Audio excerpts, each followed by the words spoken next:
바울의 제자이자 동역자인 에바브라를 통해서 골로새 교회의 소식을 전해들은 바울은 흡족해했습니다.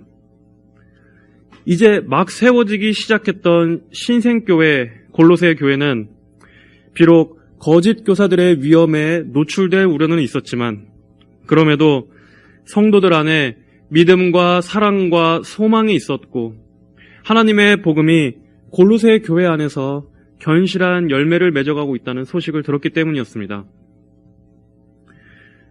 골로새 교회의 성도들은 복음을 통해서 하늘의 소망을 알게 되었습니다.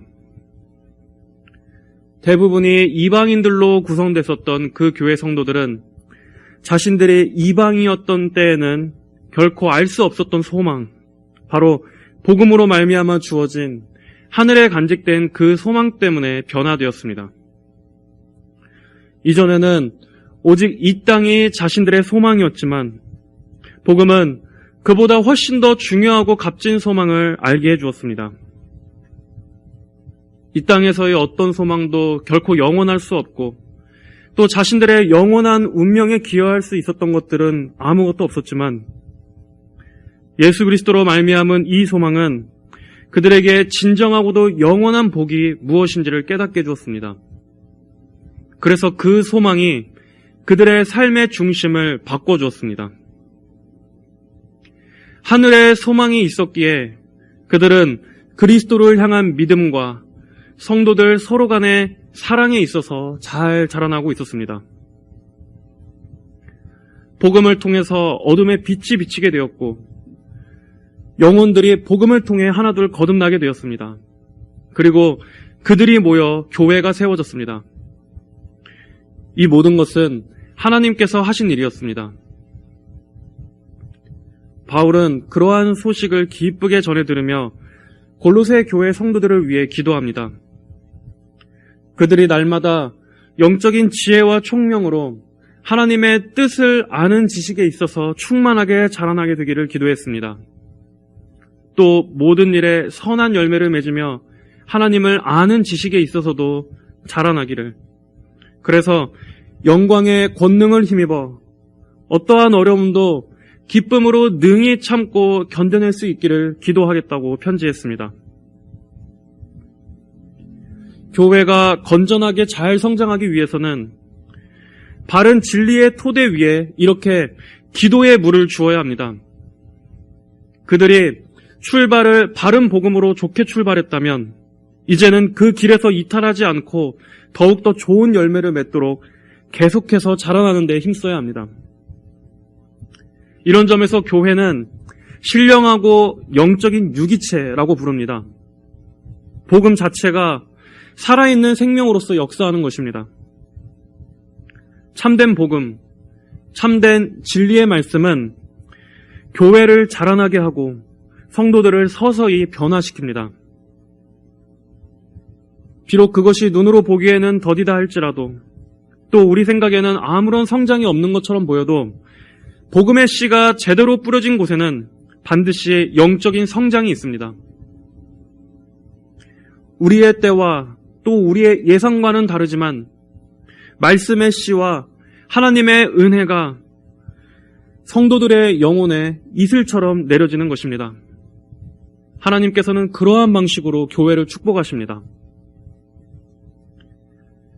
바른 말씀의 씨가 뿌려짐으로써 바른 열매가 맺혀지는 것, 이것이야말로 교회로서 가장 아름다운 모습입니다. 단순하고 소박하지만 이 땅의 모든 교회가 품어야 할 가장 이상적인 교회의 방향입니다. 하나님께서 가장 기뻐하시는 교회의 모습인 것입니다. 그러므로 교회가 정체되거나 안주한다는 것은 결코 건강한 상태라고 할 수 없습니다. 교회는 언제나 그리스도 안에, 그리고 또 바른 진리의 말씀 안에 머물면서 그 안에서 영적인 양분을 빨아먹고 열매를 맺는 데까지 자라나는 데 힘써야 합니다. 이것이 살아있는 건전한 교회의 특징입니다. 이제 바울은 골로새 교회 성도들을 향한 인사와 격려를 마친 후에 편지의 본론으로 들어갑니다. 바울은 12절에서 이렇게 말합니다. 너희가 빛 가운데서 성도의 유업의 몫을 받기에 합당하게 하신 아버지께 감사드리게 되기를 바란다. 바울은 우리 성도들의 출발이자 우리를 영적인 한 가족으로 불러주신 그 은혜를 감사할 것을 말합니다. 이것은 골로새 교회 성도들이 잊지 말아야 할 가장 첫 번째 감사의 제목이었습니다. 우리가 성도라고 불릴 수 있게 된 은혜, 그리고 우리를 교회라고 불릴 수 있게 하신 그 은혜, 그 모든 것 위에 하나님께서 하신 은혜의 행위가 있었음을 제일 먼저 상기시킵니다. 하나님께서는 우리를 빛 가운데서 성도의 유업의 몫을 받기에 합당하게 하셨습니다. 성도의 유업의 몫은 무엇을 말합니까? 하나님께서는 구약의 출애굽 때 이스라엘 백성들을 애굽에서 건져내시고 그들에게 가나안 땅을 유업으로 주셨습니다. 하나님께서는 약속하신 대로 가나안 땅을 그들에게 분배해 주셨습니다. 이 약속된 땅, 이 유업은 신약에서 더 크게 영적으로 확장됩니다. 즉, 성도들에게 주어질 천국, 구원, 영생, 그리고 하나님 나라의 통치가 완전하게 실현될 영광스러운 새 하늘과 새 땅에 대한 약속입니다. 바로 이러한 유업을 우리 성도들이 받게 된다는 것입니다. 그러나 이것들을 장차 누리게 될 것이라고 해서 우리가 지금은 전혀 누릴 수 없다는 의미는 아닙니다. 이 유업의 몫은 이미 우리에게 주어졌습니다. 아직 완전하게 소유할 그날이 아직 임하진 않았지만 우리는 그리스도 안에서 이미 이 유업의 확실한 보증을 갖고 있습니다. 하나님께서는 성도들이 이 유업을 받을 수 있도록 합당한 자격을 주셨습니다. 그리고 이 유업은 그 누구도 결코 빼앗거나 훼손할 수 없는 확실하게 받게 될 유업입니다. 하나님께서 하신 일이기 때문에 확실한 결과를 신뢰할 수 있는 것입니다. 원래 이러한 복은 우리가 받기에 전혀 합당한 것이 아니었습니다. 오히려 우리에게 예비되어 있던 것은 무엇이었습니까? 지옥과 멸망뿐이었습니다. 사망과 형벌이었습니다. 우리는 빛이라던가 성도의 유업, 이러한 것들과는 아무런 상관이 없는 자들이었습니다. 우리는 그러한 복을 받을 자격도, 받을 위치도 갖추지 못했던 자들이었기 때문입니다. 13절에서는 우리가 원래 어디에 속해 있었던 자였는지를 말씀해 줍니다. 아버지께서는 우리를 어둠의 권세에서 구해내시어 우리는 빛과 반대되던 어둠에 속해 있던 자들이었습니다. 그 어둠은 추상적인 개념이 아니라 실제적인 힘입니다. 권세를 지닌 것입니다. 성경에서 어둠은 하나님과 반대되는 모든 영역을 총칭합니다. 우리는 이 어둠의 권세에 꽁꽁 묶여 있어서 일평생 저주 아래 신음하던 자들이었습니다. 에베소서에서는 그때의 우리의 실제적인 신분에 대해서 이렇게 말씀합니다. 에베소서 2장 1절로 3절에 하나님께서 허물과 죄로 죽었던 너희를 살리셨다. 그때 너희가 이 세상의 풍조를 따라 죄 가운데 행하고 공중의 권세 잡은 자를 따라 행하였으니 그는 곧 지금 불순종의 아들들 가운데서 활동하는 영이다. 그때에는 우리도 다 그들 가운데 속하여 육체와 마음이 원하는 것들을 행하여 우리 육체의 욕망 가운데서 살았고 그들과 같이 본질상 진노의 자녀들이었으나 우리는 육체의 욕망이 전부였던 자들이었습니다. 우리는 죄와 마귀의 포로였고 마귀에게 끌려다니던 자들이었습니다. 우리 역시 어두운 지각을 가지고 있었기에 헛되고 거짓된 이 세상의 풍조를 따라 다녔었고 빛과 진리에 대해서는 완전히 깜깜하고 무지했습니다. 하나님께 대해서는 완악하고 강팍한 마음을 가지고 있었습니다. 우리는 하나님의 생명에서 떠나 있었습니다. 떠나 있었을 뿐 아니라 생명이라는 것이 무엇인지 전혀 알지도 못했습니다. 우리는 그저 방탕했고 탐욕 가운데 온갖 더러운 일을 행하던 자들이었습니다. 음란, 정욕, 술취함, 방탕함, 역겨운 우상숭배, 이런 것들을 자랑하고 이것들을 선이라고 여기며 살았습니다. 이런 것들이 날마다 우리가 행했던 부끄러운 일들이었습니다. 우리는 은혜가 아니라 진노의 자녀였습니다. 이것이 우리의 신분이었습니다. 우리는 거기에서 스스로 벗어날 수도 없었습니다. 그 상태가 너무나 괴로웠지만 또 한편으로는 그 상태를 좋아하고 즐겼습니다.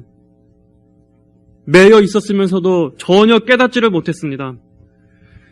노예였지만 스스로 자유하다고 생각했습니다. 이런 우리가 받을 유업이라고는 멸망밖에 없었습니다. 이렇게 우리의 이전의 삶은 완전한 어둠에 있었습니다. 성경에서도 그것을 권세라고 부를 만큼 우리는 이 강력한 죄와 어둠의 힘에 단단히 올가매져 있던 자들이었습니다. 그러나 하나님께서는 이런 우리들을 구해내 주셔서 우리를 예수 그리스도께 속한 자로 건져내 주셨습니다. 13절, 우리 13절을 다 함께 한번 같이 읽어보겠습니다. 시작. 아버지께서는 우리를 어둠의 권세에서 구해내시어 자신의 사랑하는 아들의 나라로 옮기셨으며 14절까지 읽겠습니다. 우리는 그 아들 안에서 구속, 곧 죄 용서를 받았다. 각자 저마다의 죄와 저마다의 방탕함에 뒹굴고 있었던 우리들을 하나님께서 그 죄악된 삶에서 빼내주신 것입니다. 하나님께서는 우리를 어둠의 권세에서 꺼내어 빛으로 옮겨주셨습니다. 우리는 아무것도 할 수 없는 타락하고 부패한 존재였지만, 선에 있어서는 완전히 무능한 존재였지만 하나님께서 은혜로 우리를 건져내 주신 것입니다. 여기서 구해내시다 또는 하나님께서 우리를 옮기시다, 이 모든 것들은 바울이 이 출애굽 때를 연상시키는 표현을 사용하고 있는 것입니다. 이 구해내시어라는 표현은 하나님께서 모세를 통해 이스라엘 백성을 애굽에서 구해내셨을 때 그때 사용됐던 표현과 같은 단어입니다. 이 출애굽 사건은 우리를 사탄의 세력으로부터 구원하신 그리스도의 십자가 구속 사건의 그림자입니다. 이스라엘 백성을 애굽의 압제에서 건져내셨던 것처럼 그 어둠의 권세에서, 마귀의 손아귀에서 우리를 빼내어서 그리스도 안으로 옮겨주신 것입니다. 고대 전쟁에서는 전쟁에서 승리한 나라가 이 패배한 나라의 백성들을 자신의 영토로 이주시키는 정책을 펼쳤었습니다. 패전국의 세력들이 다시는 어떤 봉기나 또 반역을 일으키지 못하도록 하기 위한 것이었습니다. 이스라엘 역사에서도 이 남유다는 바벨론의 포로로 끌려갔었고 북이스라엘은 아수르의 포로로 끌려갔던 적이 있었습니다. 마찬가지로 십자가로 마귀의 권세를 이기신 주님께서는 우리를 어둠의 권세라는 그 영토에서 빼내어 그리스도의 나라라는 이 새로운 영토로 이주시키셨습니다. 그리고 그 중심에는 그리스도의 피로 말미암은 구속이 있었습니다. 여기 말씀에는 첨부가 안 되어 있지만 이 바른성경 페이지 밑에 각주에 보면 그의 피로 말미암아가 이 다른 사본에는 들어가 있다고 쓰여져 있습니다. 그의 피로 말미암아. 그렇습니다. 예수 그리스도의 구속, 즉 그리스도의 피가 있었기 때문에 우리는 건진받을 수 있었던 것입니다. 하나님께서는 우리를 사랑하시는 아들의 나라로 옮기시기 위해서 하나님의 사랑하시는 아들 예수 그리스도의 피를 대신 흘리게 하셨습니다. 죄 용서에는 반드시 피가 흘려져야 했기 때문에 사랑하시는 아들을 십자가에서 죽이시는 이 큰 희생을 통해서 범죄한 우리들을 범죄한 우리 죄인들을 구해내신 것입니다. 14절에 나오는 이 구속이라는 단어는 다른 번역에서는 속량이라고도 번역되어 있는데, 이 말은 노예의 신분에 있는 자를 값주고 사온다는 말입니다. 하나님께서는 죄의 노예였던 우리들을, 어둠의 권세에서 종노릇하고 있던 우리들을 그리스도의 핏값으로 값주고 사셔서 우리에게 참된 자유와 해방을 주셨습니다. 그리고 이제는 어둠에 속한 자가 아닌 빛에 속한 자로 새로운 신분을 허락해 주신 것입니다. 디도서 3장 3절로 5절은 우리에게 베풀어 주신 이 변화된 신분에 대해서 이렇게 말씀하고 있습니다. 우리도 전에는 어리석었고 순종하지 않았으며 속았고 여러 가지 정욕과 쾌락에 종노릇하였으며 악의와 시기 가운데 살았고 싫어하고 서로 미워하였다. 그러나 우리 구주 하나님의 인자하심과 사람을 향한 사랑이 나타나 우리를 구원하시되 우리가 행한 의로운 행위들로 말미암지 않고 오직 그분의 긍휼하심을 따라 거듭남의 씻음과 성령의 새롭게 하심으로 하셨다. 우리가 행한 의로운 행위가 아닌 하나님께서 베풀어 주신 이 감당 못할 큰 은혜로 인해서 어둠에 속한 우리가 이제 빛 가운데로 옮겨지게 된 것입니다. 에베소서 5장 8절에서는 말씀했습니다. 너희가 전에는 어두움이었으나 이제는 주님 안에서 빛이다. 또 데살로니가 5장 5절은 말씀합니다. 너희는 모두 빛의 아들들이며 낮의 아들들이기 때문이다. 우리는 밤이나 어두움에 속하지 않았다. 하나님께서는 예수 그리스도의 십자가 구속 사역을 통해서 우리를 자신의 사랑하는 아들의 나라로 완전히 옮겨주셨다고 말씀합니다. 사랑하는 아들의 나라. 이 나라는 구체적으로 어떤 나라입니까? 말 그대로 그리스도의 나라입니다. 신약에서는 이 하나님 나라와 그리스도의 나라가 서로 혼용돼서 쓰이고 있습니다. 예를 들면 바울이 에베소서에서는 그리스도와 하나님의 나라라고 말하기도 했습니다. 또 사도 요한 역시 이 요한계시록에서는 우리 주와 그의 그리스도의 나라라고 말하기도 했습니다. 이 그리스도의 나라는 장차 임하게 될 하나님의 나라이기도 하지만 또 예수님의 현재적인 통치가 있는 성도들이 지금 누리고 있는 나라이기도 합니다. 성도들이 영적으로 현재 속해 있는 나라입니다. 하나님께서는 우리를 어둠에서 이 아들의 나라로 옮겨다 심으셨습니다. 이 소식은 우리에게 엄청난 구원과 해방의 소식입니다. 우리는 어둠의 세력, 사탄의 왕국 아래 있었지만 이제는 그리스도의 나라에 속해 있습니다. 우리는 이제 더 이상 사탄의 종, 사탄의 지배를 받는 노예의 신분이 아니라 예수님의 다스림을 받는 그 은혜의 나라 안에서 그리스도의 권세를 부여받은 자유인입니다. 그리고 이 나라에 속한 백성에게는 불임이 아니라 예수님의 철저한 보호와 구별하심이 있습니다. 우리가 로마서에서도 살펴보았듯이 이제 우리는 죄와 율법의 지배로부터 벗어나 은혜의 통치 아래에서 생명과 성령의 법을 따라 살아가는 존재가 되었습니다. 우리는 그러한 신분이 되었습니다. 우리가 이 그리스도의 나라 안으로 완전히 넘어왔기 때문에 이제는 그 어떤 원수마귀도 성도를 절대 해할 수 없습니다. 마귀는 밤낮으로 성도를 참소하고 정죄하며 수단 방법을 가리지 않고 우리를 다시 그 어둠의 권세 아래로 끌고 가려고 하지만 예수님께서 우리를 지키심으로 악한 자가 감히 손을 댈 수 없습니다. 마귀의 손이 우리를 잡아 끌어당길 수 없는 영역으로 우리는 완전히 넘어갔기 때문입니다. 성도는 이제 그 어떤 마귀의 권세와도 아무런 관계가 없습니다.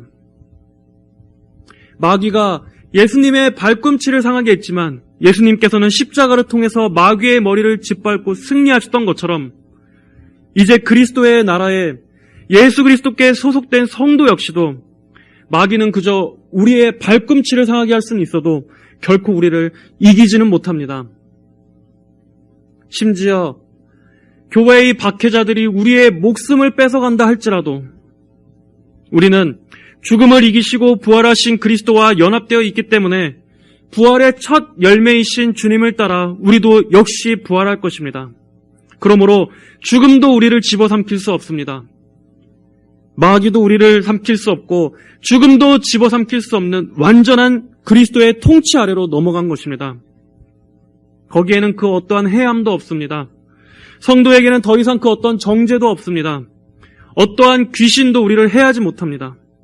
우리는 그 어떤 영적 세력에 의해서도 좌지우지되지 않는 존재가 되었습니다. 어둠의 세력들이 감히 성도를 공격하지 못합니다. 온 세상이 공격한다 할지라도 성도를 근본적으로 패배시킬 수 있는 존재는 이 세상에 아무도 없는 것입니다. 우리를 빛에서 다시 어둠으로 끌고 갈 수 없습니다. 우리를 생명에서 다시 사망으로 끌고 갈 수 없습니다.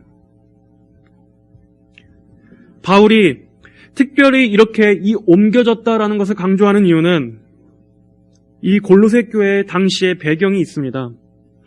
왜냐하면 이 골로새 교인들을 미혹하던 자들 중에 천사 숭배를 가르치던 자들이 있었기 때문입니다. 우리가 이 그리스도의 나라로 옮겨진 것과 천사 숭배가 무슨 관계가 있습니까? 이 천사 숭배에 대해서 또 제가 후에 언급드리겠지만 당시에는 이 유대교 신비주의의 영향을 받은 거짓 교사들이 이 보이지 않는 영적 존재들에 대해서 지나치게 강조하던 자들이 있었습니다. 단순히 천사를 숭배하는 이러한 경향 말고도 영적인 존재들을 지나치게 의식하게 만드는 그러한 경향들이 있었습니다. 이들은 다양한 종류의 영적인 실체들이 성도들에게 큰 영향을 미친다고 가르쳤습니다. 그래서 성도들이 지나치게 거기에 매여 있고 두려움을 느끼게 만들었던 것입니다. 예를 들면 이해하기 쉽게 우리나라로 치자면 이러한 것들입니다.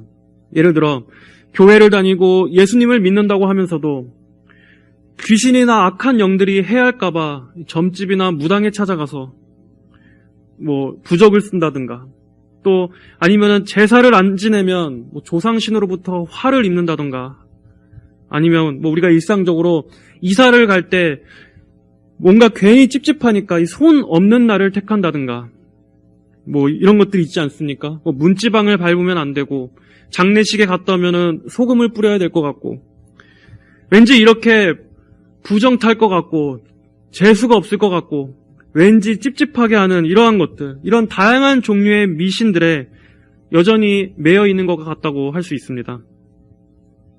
이러한 우리의 삶에 영향을 미치는 이러한 악한 영적 세력에 대한 두려움, 이런 것들이 골로새 교회의 교인들을 사로잡고 있었습니다.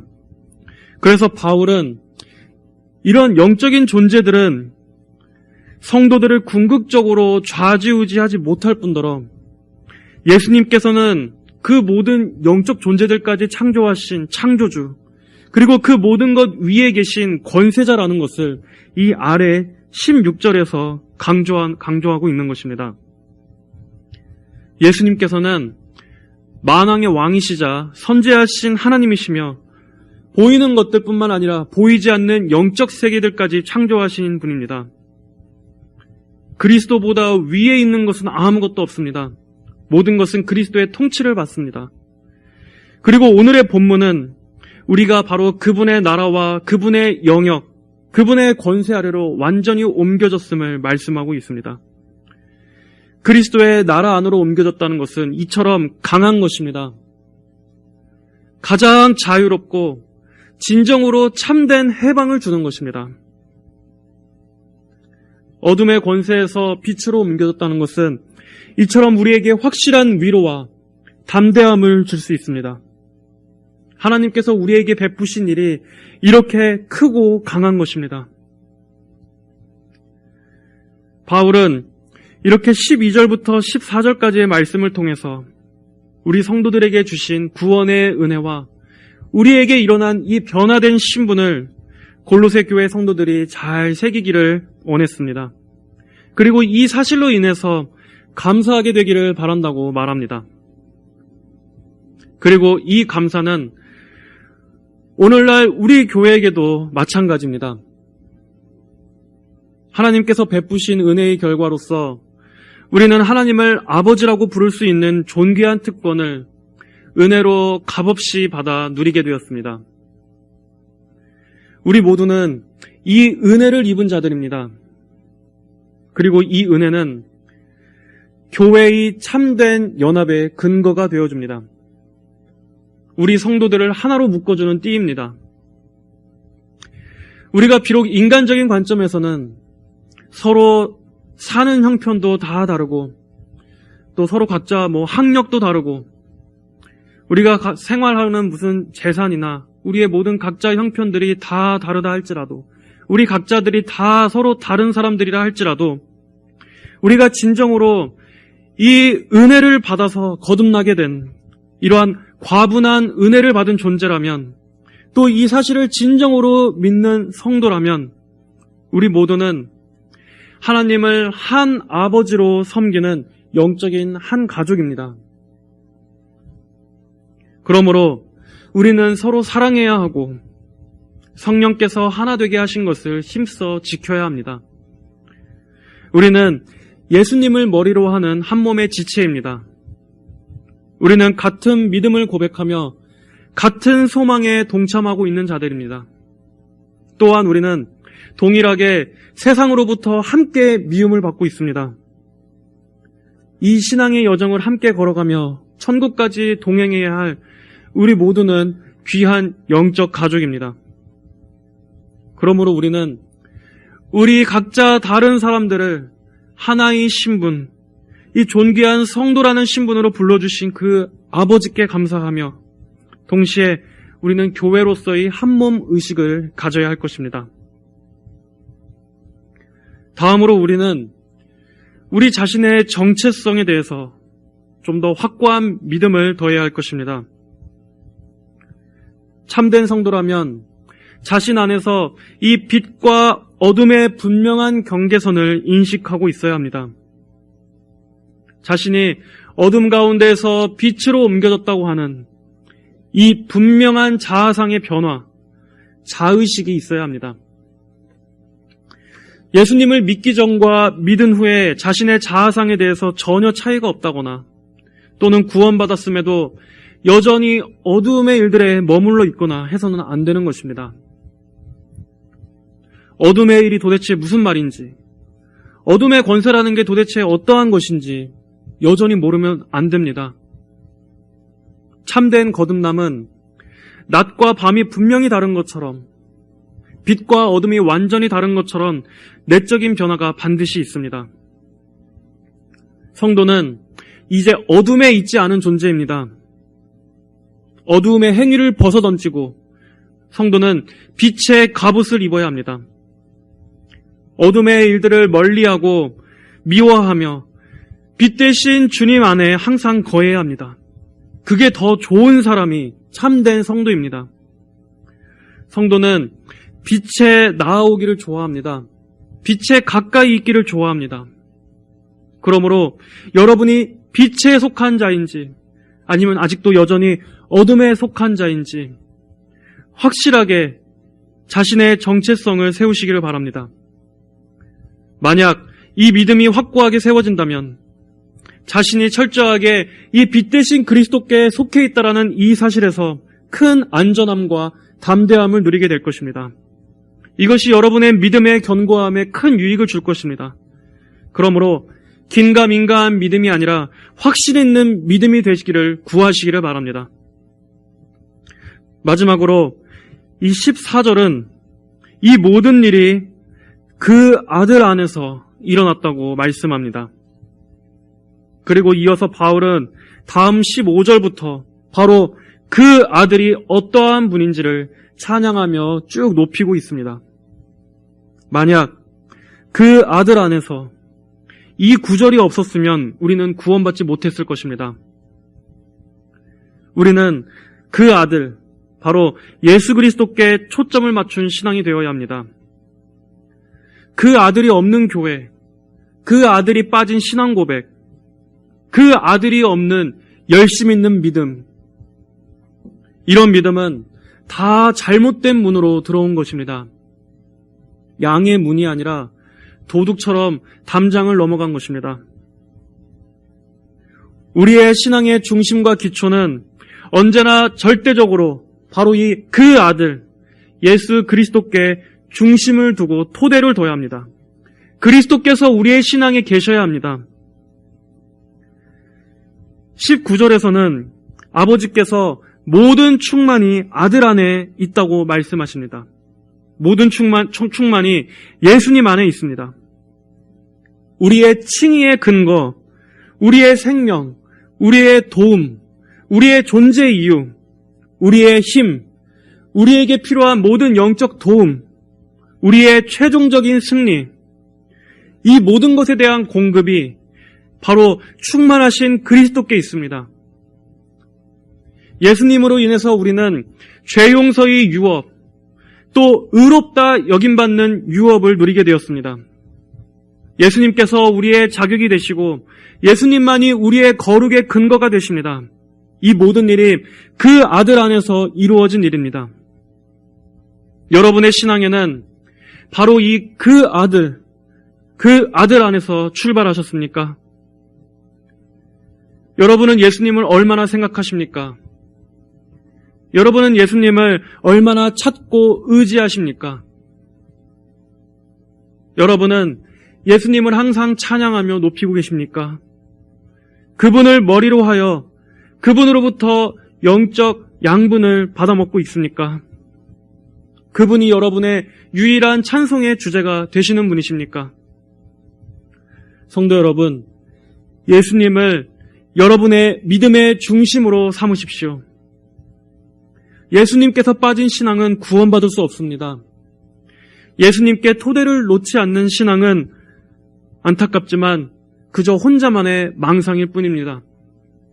여러분의 시선을 오직 그리스도께로 고정하십시오. 예수님의 인격과 그분의 사역을 믿고 또 그분의 공로만을 의지하여 하나님께 나아가십시오. 그 예수님을 나의 삶의 주인으로, 진정한 주인으로 영접하며 마음을 다해서 그분을 사랑하시기를 바랍니다. 우리를 어둠의 권세에서 건져내 주셔서 빛 대신 아들의 나라로 옮겨주신 하나님께 감사와 찬양을 올립시다. 그리고 우리를 아버지 아래 하나로 모이게 하신 이 교회의 신비를 묵상하며 우리 교회와 또 성도들을 서로 사랑합시다. 바울은 골로새 교회 성도들이 가장 먼저 감사할 제목으로 이렇게 어둠의 권세에서 건져내 주신 우리 아버지의 은혜, 그리스도의 구속을 이야기합니다. 그리고 우리 역시도 언제나 바로 이것이 우리의 가장 제일 되는 감사의 제목, 찬송의 주제가 되기를 원합니다. 오늘 주신 이 말씀들을 잘 기억하셔서 언제나 그리스도의 영광을 사모하며 그 아들 안에 머무는 신앙, 이러한 신앙이 되기를 힘쓰시는 성도 여러분들이 되시기를 주님의 이름으로 간절히 축복합니다. 다 함께 기도하겠습니다. 하나님 아버지 감사합니다. 어둠의 권세에서 종로로 타던 저희들을 그리스도의 피값으로 말미암아 그리스도의 나라로 옮겨주시고 우리에게 거룩한 성도라는 귀한 신분을 허락하여 주시며 또 장차 빛 가운데 성도의 유업을 받을 그 자격에 합당한 자로 변화시켜 주심을 감사합니다.